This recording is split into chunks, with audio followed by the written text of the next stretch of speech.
రంగారెడ్డిపట్నంలోని జిల్లా కోర్టులో లాక్డౌన్ కారణంగా ఇబ్బంది పడుతున్న వలస కార్మికులకు, బాటసారులకు, నిరుపేదలకు జిల్లా ప్రధాన న్యాయమూర్తి సాయిరామాదేవి ఆధ్వర్యంలో నిర్వహించే అన్నదాన కార్యక్రమం గురువారంతో ముగిసింది. ఇందులో భాగంగా మొదట సాయిరామాదేవి ఆధ్వర్యంలో జిల్లా కలెక్టర్ మరియు ఎస్పీ చేతుల మీదుగా అన్న వితరణ చేశారు.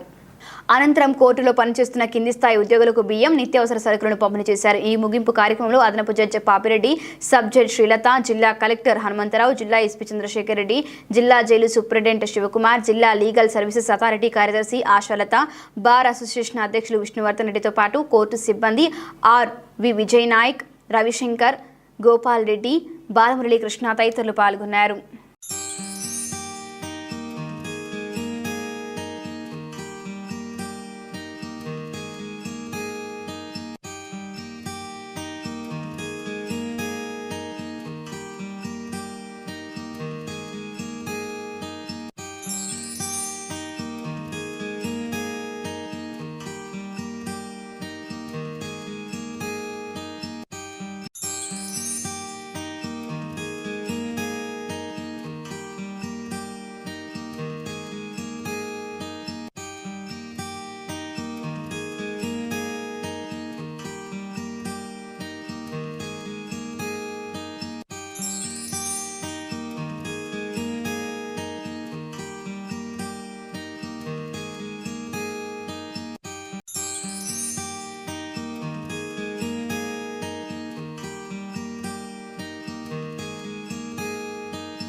మా బ్రదర్, సిస్టర్, నా క్లోజ్ ఫ్రెండ్స్ వాళ్ళందరూ కూడా మేజర్గానే కాంట్రిబ్యూట్ చేయడం జరిగింది. దానివల్లే నేను 22 days పెట్టగలిగాను. మొత్తం 22 days నా ఒక్కదాని కాంట్రిబ్యూషన్ కాదు, అందరూ ఇచ్చారు, అందరూ ముందుకు వచ్చారు కాబట్టి నేను చేయగలిగాను. అంటే ఈ కరోనా అనేది మనకు ఒకటి, అంటే దానివల్ల మనకు తెలిసింది ఏంటి అని అంటే అందరూ కలిసికట్టుగా ఎన్నో అద్భుతాలు చేయొచ్చు అనేది మనం నేర్చుకున్నామేమో అని అనిపిస్తూ ఉంది. మరి ఇంకొక విషయం నేను చెప్పాలి. మరి నాకు అనిపించింది ఒక రోజు మన దగ్గర రెగ్యులర్గా ప్రాక్టీస్ చేసేటువంటి అడ్వకేట్స్, అలానే అడ్వకేట్ క్లబ్స్, ఎందుకంటే చాలా మంది ఏ రోజుకి ఆ రోజు బ్రీఫ్స్ రావడము, అందరూ మన హైదరాబాద్లోనో ఢిల్లీలోనో ఉన్నటువంటి హైకోర్టులో ప్రాక్టీస్ చేసేంత బిగ్ అడ్వకేట్స్ నాకు తెలిసి ఇక్కడ లేరనే అనుకుంటున్నాను. అడ్వకేట్స్ చాలా మటుకు మామూలుగానే వాళ్ళు కంప్లీట్గా వాళ్ళ లైవ్లీహుడ్ వకాలత్ మీద ఉంది అని నాకు తెలుసు. అలానే మరి మన క్లబ్స్, అడ్వకేట్ క్లబ్స్ వాళ్ళు కూడా దానికోసం అని చెప్పి నేను కలెక్టర్ గారిని, అంటే ముందుగా మన కలెక్టర్ గారు హనుమంతరావు గారికి ఫోన్ చేయడం జరిగింది. సార్కి చెప్పాను, సార్ మొత్తము మా సంగారెడ్డి అండ్ జహీరాబాద్కి కలిపి 170 మంది ఉంటారు సార్, మరి వాళ్ళకి ఏమన్నా మీరు రేషన్ అరేంజ్ చేయగలరా అని. వెంటనే తప్పకుండా మేడం అని అన్నారు. ఆల్రెడీ సంగారెడ్డిలో మనము ఇవ్వడం జరిగింది. ఈ రోజు జహీరాబాద్ అడ్వకేట్స్కి మనం డిస్ట్రిబ్యూట్ చేస్తాం సార్. ఈ రోజు జహీరాబాద్ నుంచి 40 మంది వచ్చారు. ఆల్రెడీ ఇంతకుముందు 130 మంది మనకి సంగారెడ్డిలో వాళ్ళకి మేము హెల్ప్ చేయగలిగాము. మరి నేను జిల్లా జడ్జి ఓన్లీ ఫర్ సంగారెడ్డి కాదు, బికాజ్ మనకి జ్యుడిషియరీలో ఇంకా డిఫరెంట్ డిస్ట్రిక్ట్స్ అవ్వలేదు కాబట్టి స్టెప్ మదర్లీ ట్రీట్మెంట్ ఉండకూడదు అని ఇంకొక ఫీలింగ్ వచ్చింది. అందుకని వెంటనే మరి మన సిద్దిపేట అండ్ మెదక్ కలెక్టర్స్తో కూడా మాట్లాడడం జరిగింది. అక్కడ కూడా వెంటనే సిద్దిపేటలో కలెక్టర్ గారు వెంకటరామరెడ్డి గారు, మెదక్లో ధర్మారెడ్డి సార్ వెంటనే ఒప్పుకోవడం జరిగింది. సో టోటల్గా సిద్దిపేటలో 100 మందికి, అలానే మెదక్లో ఒక 40 మందికి 1 month రేషన్ ఇవ్వడం జరిగింది. మరి లాస్ట్ బట్ లీస్ట్ ముఖ్యంగా నేను ఎవరికైనా థ్యాంక్స్ చెప్పాలి అని అంటే అది మీడియాకి, ప్రెస్ అండ్ మీడియాకి నేను స్పెషల్గా థ్యాంక్స్ చెప్తూ ఉన్నాను. ఎందుకంటే అసలు ఈరోజు ఒక టీమ్గా మేము సంగారెడ్డి నుంచి ఇంత మంచి వర్క్ చేయగలిగాము అనేది ప్రపంచానికి తెలిసింది అంటే అది మీ వల్లే. మీరు టీవీలో చూపించినటువంటి ప్రోగ్రామ్సే కానివ్వండి, మరి న్యూస్ పేపర్స్లో వచ్చినటువంటి ఆర్టికల్సే కానివ్వండి, all over India, I think all over India వెళ్ళింది. మొత్తం నేషనల్ లెవెల్ కవరేజ్ వచ్చింది. ఇప్పుడు నేను ఈ మీటింగ్కి రాకముందు కూడా ఇండియా టుడే వాళ్ళు ఫోన్ చేయడం జరిగింది. మరి అది వాళ్ళ దృష్టికి వెళ్ళింది అంటే మరి ముందు ఫస్ట్ స్టెప్ ఇక్కడ మన సంగారెడ్డిలో ఉన్నటువంటి లోకల్ ప్రెస్, ఆ తర్వాతే మన స్టేట్ అండ్ నేషనల్ లెవెల్ ప్రెస్కి వెళ్ళడం జరిగింది. అందుకు మీ అందరికీ కూడా నేను మరొకసారి కృతజ్ఞతలు తెలుపుకుంటున్నాను. అందరికీ కూడా ఇంకొకసారి అంటే ఈ కరోనా లాంటి ఎఫెక్ట్ ఇంకోసారి బహుశా మన జీవితంలో కూడా చూడకపోవచ్చు, చూడకూడదు కూడా. మరి ఈ ప్రోగ్రామ్ నేను క్లోజ్ చేస్తున్నాను ఈ రోజుకి. బిఫోర్ క్లోజింగ్ సార్ ఒక 40 మెంబర్స్కి మనము డిస్ట్రిబ్యూట్ చేద్దాము. అలానే బ్లడ్ క్యాంప్ సర్టిఫికేట్స్ కొంతమంది ఆపడం జరిగింది, వాళ్ళందరికీ ఈరోజు ముందుగా జ్యుడిషియల్ ఆఫీసర్స్ బ్లడ్ క్యాంప్ రోజు బ్లడ్ డొనేషన్ చేసినటువంటి ఆఫీసర్స్కి సర్టిఫికేట్స్ ఇస్తున్నాము. Legal services, district legal services జరిగింది.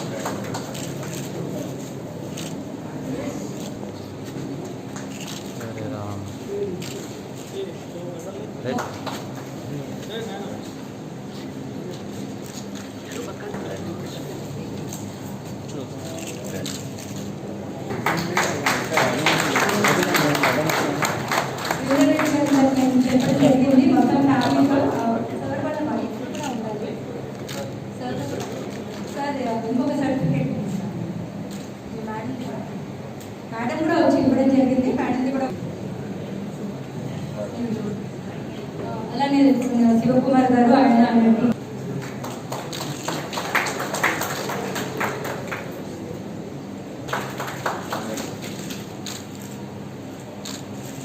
ఆనంద్ శ్రీనివాస్,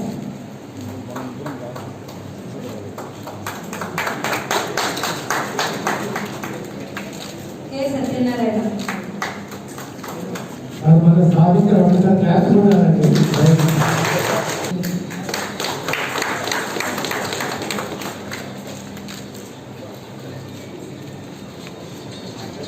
ప్రతి అడుగులో కూడా నా వెనకాలే ఉంటూ నన్ను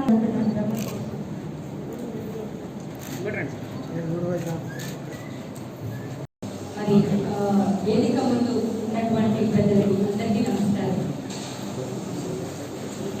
ఈ రోజుకి 41 రోజులు, మార్చి 28 నుంచి మనము మన కోర్టు ప్రాంగణంలో అందరికీ భోజనాలు ఏర్పాటు చేయడం జరిగింది.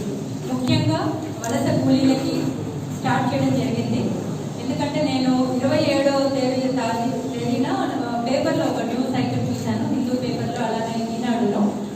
ఒక ఫ్యామిలీ వెళ్తూ హైదరాబాద్ నుంచి నారాయణపేట, అలానే కర్ణాటక బార్డర్లో ఉన్నటువంటి ఒక విలేజ్కి వెళ్తూ వాళ్ళు సంగారెడ్డికి వచ్చిన తర్వాత వాళ్ళు కుప్పకూలిపోవడము, వాళ్ళకి సరైన భోజన సదుపాయాలు లేవు అని తెలిసిన తర్వాత ఆ 2 న్యూస్ ఐటమ్స్ చూసిన తర్వాత మనం కూడా ఏమైనా చేస్తే బాగుంటుందేమో అన్న ఒక ఆలోచన వచ్చింది. ఆ ఆలోచన వచ్చిన తర్వాత నేను మా హైకోర్టులో ఉన్నటువంటి స్టేట్ లీగల్ సర్వీసెస్ అథారిటీలో ఉన్నటువంటి మెంబర్ సెక్రటరీ సుబ్రహ్మణ్యం గారికి ఫోన్ చేయడం జరిగింది. చేసి ఆయనకి నేను చెప్పాను, సార్ మరి మా Sangareddy border state Maharashtra and Karnataka, మరి చాలామంది వలస కూలీలు రోజు ఇక్కడి నుంచి వెళ్తూ ఉన్నారు సంగారెడ్డి మీదుగా. మరి వారికి సరైన ఆహారము, తర్వాత మంచినీళ్ళు సదుపాయాలు ఎక్కడ కల్పించలేకపోతున్నారు కరోనా వల్ల అని చెప్పడం జరిగింది. అందుకని మరి ఇంటర్న్ మా honourable executive chairman justice MS Ramachandra Rao గారికి చెప్పడము, నేను ఫోన్ చేసిన ఒక పావుకుంటున్నావా ఆ కార్యక్రమం మొదలుపెట్టి చేయమ్మా అని చెప్పి ఇన్స్ట్రక్షన్స్ ఇచ్చారు. వాళ్ళు అంటే హైకోర్టు వారి నుంచి వచ్చినటువంటి ఇన్స్ట్రక్షన్స్ మీద నేను స్టార్ట్ చేయడం జరిగింది. బికాజ్ మీ అందరికీ తెలిసిందే, యాజ్ అ జ్యుడిషియల్ ఆఫీసర్ జడ్జెస్కి మాకు కొన్ని లిమిటేషన్స్ ఉంటాయి. ఇందాక మనకి కలెక్టర్ గారు కూడా చెప్పారు, ఆ లిమిటేషన్స్ బియాండ్ లిమిటేషన్స్ మేము చేయడానికి ఉండదు. అందుకనే నేను హైకోర్టు వారికి చేయడము, మరి ఇప్పుడు ఉన్నటువంటి జడ్జెస్ అందరూ కూడా చేయమని నన్ను ప్రోత్సహించడం జరిగింది. అది ఎప్పుడైతే వాళ్ళు ప్రోత్సహించారో ఆ 2వ రోజు నుంచి, అంటే మార్చ్ 28 నెక్స్ట్ డే నుంచి స్టార్ట్ చేశాను. నాకు అంటే ఈ ఏదైతే టెలిఫోన్లో నేను మాట్లాడానో అది ఆల్మోస్ట్ అరౌండ్ 7:30, 8 ఆ టైంకి నేను మాట్లాడాను నైట్. నెక్స్ట్ డే మార్నింగ్ 10:30, 11 కల్లా భోజనం పెట్టాలి. 100 ఎంతమంది వస్తారు అని అడిగాను. బాలమురళి ఉన్నారు అప్పుడు నా దగ్గర మా ఇంట్లో. ఇంట్లో ఎంతమంది ఉండొచ్చు బాలమురళి గారు అని అడిగితే ఆయన కనీసం 150 to 200 మెంబర్స్ రావచ్చు మేడం అన్నారు. మరి పరిస్థితి చూస్తే కరోనా అప్పటికప్పుడు మనం ఏమి తెచ్చుకొని వంట చేసి 200 మందికి మనం పెట్టలేని పరిస్థితి. మరి ఎలా అని అనుకుంటే ఎందుకో నాకు ఒక చిన్న థాట్ వచ్చింది. మరి మన జైలు అధికారులు, మనది హెరిటేజ్ జైలు, ఇక్కడ ఉన్నటువంటి జైలు ఏదైతే ఉందో అది హెరిటేజ్ జైలు, ఆ పేరు హెరిటేజ్ జైలు అని ఉంది. అడిగి చూద్దాము మరి ఏమంటారో అని నేను ఆ రోజు మన జైలు సూపరింటెండెంట్ శివకుమార్ గారిని ఫోన్ చేయడం జరిగింది. అడిగాను, సార్ మరి ఇట్లా రేపు మార్నింగ్ అంటే నేను రాత్రి 8:30-9 గంటలకు ఆయనకు ఫోన్ చేసి రేపు పొద్దున మాకు 9:30-10 మ్యాక్సిమం 11 లోపు 200 మందికి మీరు భోజనం చేసి వంట చేసి పంపించగలరా అని అడిగాను. మరి ఆయన ఒక్క నిమిషం కూడా తడుముకోకుండా తప్పకుండా మేడం పంపిస్తాను అన్నారు. ఆ రోజుకి అసలు నా దగ్గర ఒక్క రూపాయి కూడా లేదు, నేను ఆయనకి ఏమీ ఇచ్చింది లేదు, ఒక చిన్న పచ్చి మిరపకాయ కూడా పంపించలేదు. మరి ఆ రోజు 28వ తారీఖున ఆయన 200 మందికి మరి వంట చేయించి ఎంతో టైం అంటే కరెక్ట్గా ఎగ్జాక్ట్లీ మేము 11:30కి స్టార్ట్ చేయాలనుకున్నాము. ఆ రోజు కరెక్ట్గా 10:30-11 గంటలకల్లా భోజనాలు ఇక్కడికి మా క్యాంపస్లోకి రావడం జరిగింది. మా ప్రెమిసెస్లో, మా కోర్ట్ ప్రెమిసెస్లో పెట్టడం జరిగింది. ఆ రోజు అనుకున్నాను మరి ఈరోజు ఏం చేద్దాము, మళ్ళీ ఎట్లా అన్న ఆలోచన వచ్చింది. ఒక 5 days చూద్దాము, ఒక 5-6 రోజులు, ఒక 1 week మ్యాక్సిమం అని. ఆ రోజు నన్ను చాలామంది మీడియా వాళ్ళు కూడా అడిగారు. నేను ఆ రోజు కూడా ఒకటే చెప్పాను, నేను ప్రామిస్ చేయలేను కానీ I will try. I cannot promise but then I will definitely try అని ఒక మాట చెప్పాను. నేను ఆ మాట చెప్పడానికి కారణము నాకు అంటే నమ్మకం. ఒకతో పాటు కొంతమంది అని అంటే మరి నా స్టాఫ్ మెంబర్స్, మా జిల్లా కోర్టు స్టాఫ్, ముఖ్యంగా గోపాల్ రెడ్డి గారు కానివ్వండి, రవిశంకర్ గారు కానివ్వండి, నాయక్ కానివ్వండి, మరి అందరికన్నా రోజు 41 రోజులు కూడా ఒక్క రోజు కూడా ఆపకుండా చేసింది మరి మన బాలమురళి అండ్ హిస్ టీమ్ అంటే వాళ్ళంతా కూడా నా ఫ్యామిలీ మెంబర్సే. అందరూ కూడా నాకన్నా చాలా చిన్నవాళ్ళు. నిజం చెప్పాలంటే ఈ 41 రోజులు కూడా ఒక్క రోజు కూడా ఆగకుండా ఎటువంటి ప్రాబ్లం లేకుండా చేయగలిగాము అని అంటే ఇది అందరూ కలిసి చేసినటువంటి టీమ్ ఎఫర్ట్. నేను ఒక్కదానిగా నేను చేసింది ఏమీ లేదు.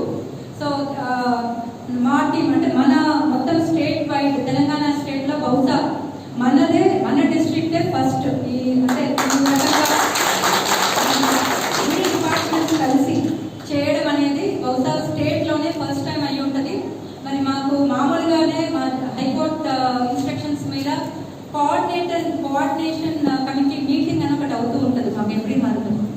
బట్ అసలు ఆ కోఆర్డినేషన్ కమిటీ మీటింగ్ కన్నా కూడా అసలు ఒకరితో ఒకళ్ళము కరెక్ట్గా మాట్లాడుకోకుండా ఎంతో బాగా కోఆర్డినేట్ చేసుకొని చేయగలిగి ఆ తర్వాత ఈ 41 days ఎటువంటి డిస్టర్బెన్స్ లేకుండా చేయగలిగాము అని అంటే మరి నేను మా టీం అందరికీ కూడా పేరు పేరున కృతజ్ఞతలు తెలుసుకుంటున్నాను. ఈ కరోనా దీనివల్ల నాకు చాలా మంది డొనేషన్స్ ఇవ్వడానికి ముందుకొచ్చారు. కానీ నేను ఎప్పటికప్పుడు జాగ్రత్త పడుతూనే ఉన్నాను.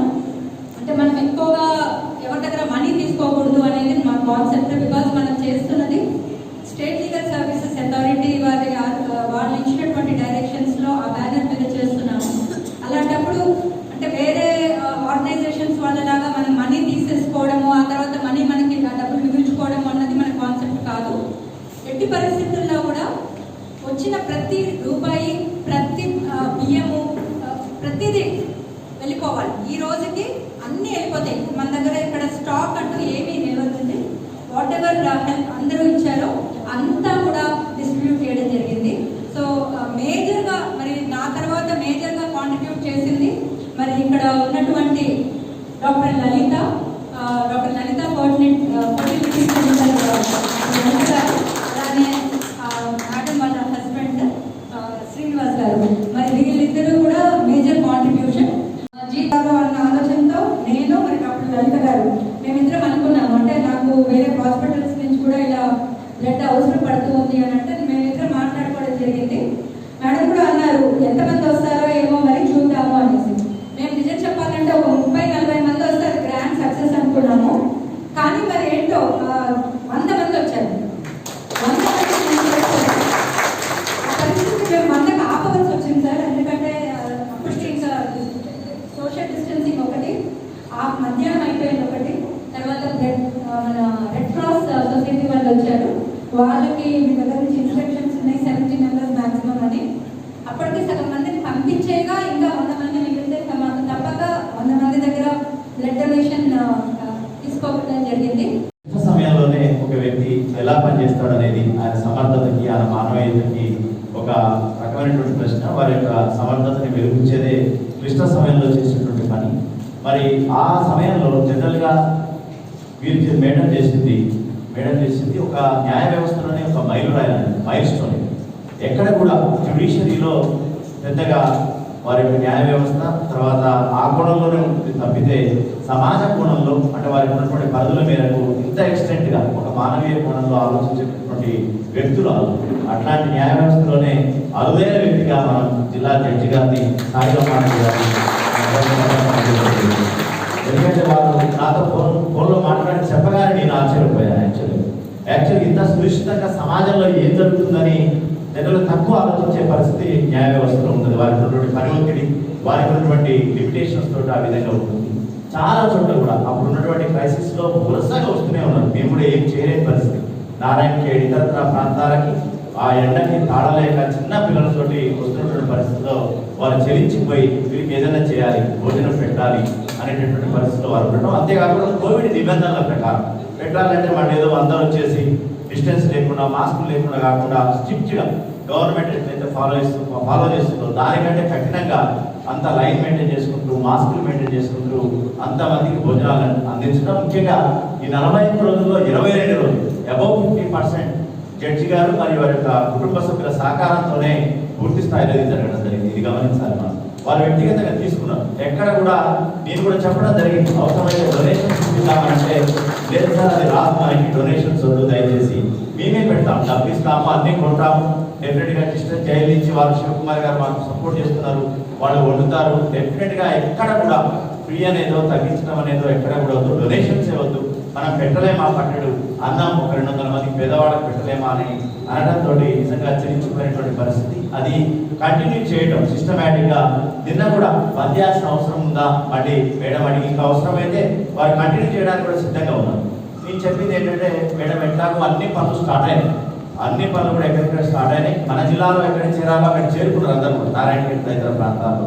ఇక మిగిలింది ఎవరైనా అంటే ఇక లోకల్ ఉన్నటువంటి పూర్ పీపుల్ కావచ్చు, ఇతరత్ర కావచ్చు, వాళ్ళు వచ్చే అవకాశం ఉంది మేడం. మనం పని చేసిన పెద్ద ఇబ్బంది అయితే ప్రజలకు లేదు ప్రస్తుతం అని చెప్పడంతో ఈ రోజు ముగింపు పలికారు. లేకపోతే వీరిది ఇంకా తదుపరి కూడా కంటిన్యూ చేసినటువంటి మనసున్న వ్యక్తి. అదేవిధంగా ముఖ్యంగా మేము కూడా బయటికి మనం పటాన్చెరు వైపు ఏ విధంగా ఉంది పరిస్థితి అని కనుక్కోవడానికి రోజుకు 2 సార్లు వాహనంలోకి వెళ్తుంటే చాలా మంది ఎదురొచ్చేవారు. ఫస్ట్ మనం భోజనాలు స్టార్ట్ చేయడానికి ముందుగా తక్కువ ఉన్న జనం పెరిగిపోతున్నాం.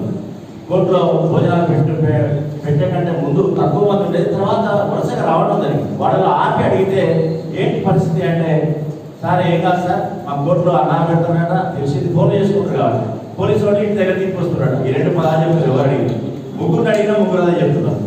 అంటే వాళ్ళతో నమ్మకం ఏర్పడుతుంది. ఎస్ నేను నారాయణఖేడ్ పోతా, నా తల్లి దగ్గర పోతా, నా తండ్రి దగ్గర పోతా, నా కొడుకుని చూస్తా. డెఫినెట్గా అంత దూరం ఉంది కదా 250 కిలోమీటర్లు అనుకుంటే నేను జస్ట్ సంగారెడ్డి వరకు పొందుతా, మాకు ఆసరా దొరుకుతుంది. జడ్జి గారు అన్నం పెడతారు, ఎస్పీ గారు తీసుకపోయి వెహికల్ తీసుకుపోయి ఇంటి దగ్గర దిగబెడతారు అని చెప్పేసి వాళ్ళ నమ్మకాన్ని చూస్తే నిజంగా ఉండాలంట. నిజానికి కూడా వాహనాలు పెడదామంటే జిల్లా కలెక్టర్ మేము పెట్టడానికి అఫీషియల్ లేదు. వాటిని వలస కూలీని ఎంకరేజ్ చేసినట్టు అయితే తండోపతండాలకు వస్తారు. జిల్లా కలెక్టర్ గారి భోజనాలు పెట్టి వాహనాలు పెట్టుకున్నా అంటే ఇక మొత్తం రోడ్ల మీదకి వచ్చే పెద్ద గొడవే అయితే. వేల మంది మన జిల్లాలోనే 50,000 మంది వలస కార్మికులు ఉన్నారు, మైగ్రెంట్ లేబర్. కాబట్టి అందరూ కూడా ఎక్కడ కూడా బయటికి చెప్పేది కాదు, పత్రికల్లో చెప్పేది కాదు, మీడియాలో చెప్పి భోజనాలు పెడుతున్నాం, వాళ్ళు వసతి ఏర్పరుస్తున్నాం అంటే ఎగరిస్తున్నాం. కాబట్టి అట్లా సైలెంట్గా ఎవరైతే కడుపులో బాధ ఉందో, ఇంటికి చేరాలనుకున్నారో వాళ్ళు చేరడానికి జడ్జి గారు చూపించినటువంటి మార్గం ఏమిటో అద్భుతం. చాలా సైలెంట్గా బ్రహ్మాండంగా వాళ్ళ జన్మలో మర్చిపోరు. జన్మ ఎక్కడికో పోయి కొండలెక్కి దేవుడిని పూజ చేస్తేనో, లేకపోతే ఎక్కడో మనం ఆ గుండీలో డబ్బులు వేస్తేనో, ఇతరత్రా చేస్తేనో రాదు. పుణ్యం ఎస్పీ గారు అన్నట్టుగా కాలేజీ పట్టెడు అన్నం పెడితే చాలు మనకు అద్భుతమైనటువంటి పుణ్యం, ఆ దేవుడి యొక్క ఆశీస్సులు సదా మన వెంట ఉంటాయి. ఆ పరంగా ఎంతో మంది రోజుకు 200-250 మందికి భోజనాలు పెట్టినటువంటి జడ్జి గారికి, వారికి వాహన సౌకర్యం కల్పించినటువంటి డిఎస్పీ గారు, ఎస్పీ గారికి ఎట్టి పరిస్థితుల్లో సదా ఆ భగవంతుని ఆశీస్సులు మీతో ఉంటాయని డెఫినెట్గా జడ్జిగా కూడా మేడం ఇంత ఆప్యాయత అనురాగం ఇందాక శివశంకర్ చెప్పినట్టు మీ మీదనే కాదు, ఈవెన్ జిల్లా ఆఫీసర్గా కరెక్ట్గా నాతో అయినా ఎస్పీ గారితో అయినా చాలా ఆప్యాయం, లైక్ ఏ సిస్టర్. ఒక మాకేమి పెద్దగా వేరే అనిపించదు, ఒక మంచి ఫ్యామిలీ మెంబర్తో మాట్లాడుతున్నటువంటి ఫీలింగే ఉన్నటువంటి పరిస్థితి. కాబట్టి అటువంటి మంచి టీం వర్క్కి ఒక పునాది అయినటువంటి టీం లీడర్ లాగా జడ్జి గారు నిలిచినందుకు జిల్లాలో ప్రధాన సంస్థ నారాయణఖేడ్ వాళ్ళకి మీరు ఒక ఆశ, ముఖ్యంగా మా జిల్లాలో ఎక్కువ లబ్ధి పొందింది మీ ద్వారా నారాయణఖేడ్ వాళ్ళు. ఎమ్మెల్యే గారు కూడా అన్నారు, ఎమ్మెల్యే గారు కూడా ఏమన్నారంటే నారాయణఖేడ్ ఎమ్మెల్యే గారు తెలిసిన భూపారెడ్డి గారు, సార్ మీరు పటాన్చెరు నుంచి సంగారెడ్డి తీసుకపోండి, సంగారెడ్డి తీసుకపోతే జడ్జి గారు చూసి ఇంట్లో పోలీసు వాళ్ళు వాహనాలు ఉన్నాయనే పరిస్థితి ఉంటుంది. కాబట్టి అంతా సైలెంట్గా అంతేకాకుండా కొంత రాష్ట్ర వ్యాప్తంగా పత్రికలు కానివ్వండి, ఎలక్ట్రానిక్ ప్రింట్ మీడియాలు కూడా మన జిల్లాలో పేరుగా ఇప్పుడు జైలా సూపరింటెండెంట్ అయినా సరే సంగారెడ్డి జిల్లా, అదేవిధంగా జడ్జి గారు అయినా సరే సంగారెడ్డి జిల్లా, ఏ జరిగినా సంగారెడ్డి జిల్లాలో జిల్లా కలెక్టర్గా ఏ మంచి కార్యక్రమం జరిగినా నాకు ఆనందం ఉంటుంది. కాబట్టి మేడం చేసినటువంటి కార్యక్రమం సంగారెడ్డి జిల్లా వాసులకే కాకుండా మొత్తం రాష్ట్రానికి ఆదర్శమైనదని సభాపూర్వకంగా తెలియజేస్తూ ఈ అవకాశం ఇచ్చినటువంటి జడ్జి గారికి నమస్కారాలు మాస్కులు కుడతా నేను చేసిన తప్పేమైనా ఉంటే కొంచెం పాపం తగ్గుతుంది కావచ్చు, పుణ్యం వస్తుందేమో అని ఒక సైడ్ ఖచ్చితంగా మాస్కులు వేయండి. 100 కెపాసిటీ రోజు 200 కుట్టే పరిస్థితి ఉంటుంది. ఒకటే మాట అంటారు, మేము ఏదో కొన్ని తప్పులు చేసినాము, కొంచెం పుణ్యం వస్తుంది, ఆ పుణ్యంతోనైనా మేము తొందరగా రిలీజ్ అవుతామేమో, మా కేసులు ఏమన్నా హైకోర్టులో కొట్టుడు పోతేమో ఆయనకు పుణ్యం మీద కాన్సెప్ట్. అతను ఈ మాట్లాడిన తర్వాత ఇంకొంతమంది ఖైదీలు, సార్ మాకేదైనా పని చెప్పండి సార్, మేము కూడా ఏమైనా సహాయం చేస్తాము అన్న పదం వాడారు. అదే టైంకు మా డిపార్ట్మెంట్కు గచ్చిబౌలిలో ఏర్పాటు చేస్తున్న కరోనా ఆసుపత్రి కోసం మంచాలు ఆర్డర్ వచ్చినప్పుడు 2-3 రోజులలో 100 మంచాలు కావాలని చెప్పని చల్లపల్లి జైలు సూపరింటెండెంట్ చెప్పాడు. మామూలుగా 100 మంచాలు అంటే 15 రోజులు టైం పడుతుంది. కానీ కొందరు ఖైదీలు అడిగారు, 3 రోజుల్లో మీరు 100 మంచాలు 100 టేబుల్ చేయగలుగుతారంటే డెఫినెట్లీ అని. వాళ్ళు దాదాపు కంటిన్యూగా డైలీ 18 అవర్స్ పనిచేసి 3 రోజుల్లో 100 మంచాలు ఉన్న 200 మంది వంట కోసము, కూరగాయలు కట్ చేయడం కోసం అప్పుడప్పుడు మా జవాన్లకు ఇబ్బంది అవుతాము. అమ్మకు ఎల్లవేళ కృతజ్ఞతలు. మేము ఇలాంటి కార్యక్రమం చేస్తుంటే మంది ఎంతో మంది ఏలైనా చేసింది సార్. మేము ఈరోజు గిరాకీ తక్కువైంది అని కొందరు ఏమంటారు సార్, మీరు అడ్వర్టైజ్మెంట్ చేసుకుంటారని ఎంతో మంది మనల్ని ఏలైనా చేసి మేము మనస్ఫూర్తిగా మా టీంతో మా అమ్మ ఆదేశాల ప్రకారంగా గోపాలరెడ్డి సార్ సలహా ప్రకారంగా మేము ఈ మావోన్నత కార్యక్రమాన్ని 41 డేస్ మనం అనుకోకుండా ఫస్ట్ ఒక 5 డేస్ అనుకున్నారు సార్ అమ్మగారు, 5 డేస్ నుంచి మళ్ళీ 14 అనుకున్నారు, 14 నుంచి మళ్ళీ 30. ఇప్పటికీ కూడా మేడం గారు రెడీ ఉన్నారు, కానీ ఇప్పుడున్న పరిస్థితులను బట్టి స్టాప్ చేస్తాం సార్. ఇట్లాంటి అమ్మ ఎవరికి వచ్చినా, బంగ్లాలకు వచ్చినా, ఎవరికి వచ్చినా ఎంతో ఆప్యాయతగా చూసుకుంటారు. ఆప్యాయత అనేది ఖాళీ బంగ్లా వరకే ఉంటుంది సార్ ఇన్ని రోజులు. ఈ కార్యక్రమం ద్వారా మొత్తం ప్రపంచం అంతా తెలిసింది సార్. ఇలాంటి వ్యక్తి ఇలాంటి మళ్ళా కరోనా జీవితంలో రావద్దని అనుకుంటున్నాం సార్. ఈ కరోనాకు అమ్మ సహాయశక్తిలో కృషి చూసి మనల్ని అందరినీ ముందుకు తీసుకుపోయినందుకు అమ్మకు మరీ థ్యాంక్ యూ.